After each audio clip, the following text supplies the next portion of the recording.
Jadi guys, ini tadi aku nemu artikel ini ya, saya tuh. Ibu-ibu rumah tangga terlilit utang 50 juta. Dia nekat bunuh diri ya, saya. Ya Allah ya Tuhan ya Robi. Zaman sekarang ya guys, benar-benar ya Allah bikin sedih, bikin gini gitu ya Allah ya Tuhan. Karena kenapa? Aku sendiri juga emak-emak ya guys. Aku sendiri juga seorang ibu.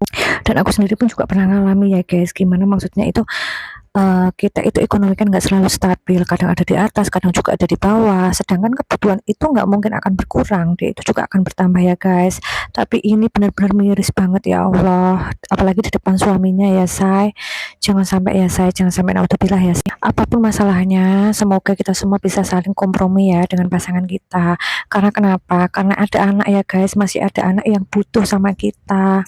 Jadi semoga kita itu nggak ego, dan semoga bukan karena hutang, bukan hanya karena hutang, jadi semua itu berantakan ya. Karena aku yakin ya guys, nggak semua ibu rumah tangga itu berhutang untuk gaya hidup ataupun untuk foya-foya ya guys. Ada sebagian mereka itu memang benar-benar jadi dana darurat di keluarganya ya. Kalau aku sendiri ngerasainnya gitu, karena kan kadang itu nafkah yang dihasilkan dari suami itu kan nggak selalu cukup ya guys untuk kebutuhan rumah. So kadang istri itu kalau mau minta, kalau mau ngomong ke suami itu ada rasa takut, ada rasa sungkan, ada rasa kasihan. Suaminya udah kerja, mau dikasih berapapun dia itu cuma nerima, dia itu nggak mau ngomong, oh ini tuh kurang buat ini tuh kurang buat ini. Nanti dikiranya kita sebagai istri nggak bisa bersyukur ya. Padahal sekarang ini kebutuhan itu benar-benar ya memang nggak bisa diprediksi. Belum kebutuhan sehari-hari, belum jajannya anak, belum buat masak, belum buat yang lain-lain, belum buat beli sarapan. Terus kadang-kadang ada kebutuhan yang tak terduga, mungkin kita lagi sakit atau apapun. Itu kan ya nggak bisa kita hindari ya. Apalagi kalau kita memang benar-benar nggak punya tabungan. Kadang kita itu cukup untuk makan sampai nggak ngutang itu pun alhamdulillah, buru-buru sampai tabungan ya. Jadi kalian itu kalau punya penghasilan apalagi masih bisa nabung, bersyukurlah ya guys, karena nggak semua rumah tangga itu sekeren kalian gitu loh. Dan jangan sampai kalian itu memandang orang yang punya utang ataupun orang yang terhimpit, suaminya kerja dari pagi sampai malam, kok bisa ya istrinya itu nggak nabung, kok bisa ya nggak punya dana. Halo guys, nggak semua rumah tangga itu seperti rumah tanggamu, nggak semua rumah tangga itu penghasilannya sama-sama kamu, dan nggak semua rumah tangga itu kebutuhannya sama dengan kamu ya.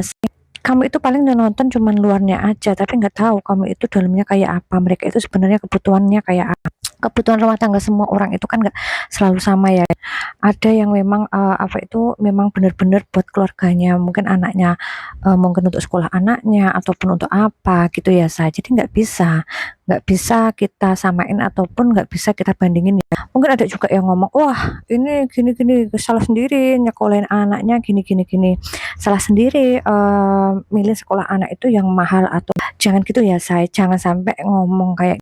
Karena kenapa? Ya itu tadi, karena pandangan tiap orang itu beda. Setiap orang tua itu kan pasti akan memberikan yang terbaik untuk anaknya, apalagi untuk masa depan anaknya ya. Jadi aku rasa ya nggak ada salahnya gitu. Ya memang benar, kita itu harus melihat kemampuan kita sendiri ya saya. Cuman kadang itu aku sendiri sebagai orang tua itu pengen kalau memang anak itu bisa, kita itu tinggal fasilitasi mereka, kita itu tinggal nyariin mereka. Masa iya toh kita nggak mau usaha, masa iya toh kita itu cuman apa ya, terima apa adanya, ya adanya gini ya wes gini. Masa kita harus ngomong kayak gitu sama anak kita, kan ya nggak mungkin toh. Insya Allah kalau kita itu niatnya memang buat anak, buat sekolahnya anak, buat masa depannya anak, akan diganti katanya ya guys, katanya. Ya semoga kita semua sebagai emak-emak ataupun sebagai ibu rumah tangga selalu diberi kekuatan ya guys. Jangan sampai apapun itu, jangan sampai kayak ini ya, kayak kasusnya ini. Kasihan sama keluarga, kasihan sama anak-anak kita ya. Bismillah, semoga kita semua dilancarkan rezekinya, semoga kita semua diberikan jalan keluar, amin. Kalau kalian gimana guys? Boleh ya kita sharing-sharing ataupun komen di bawah.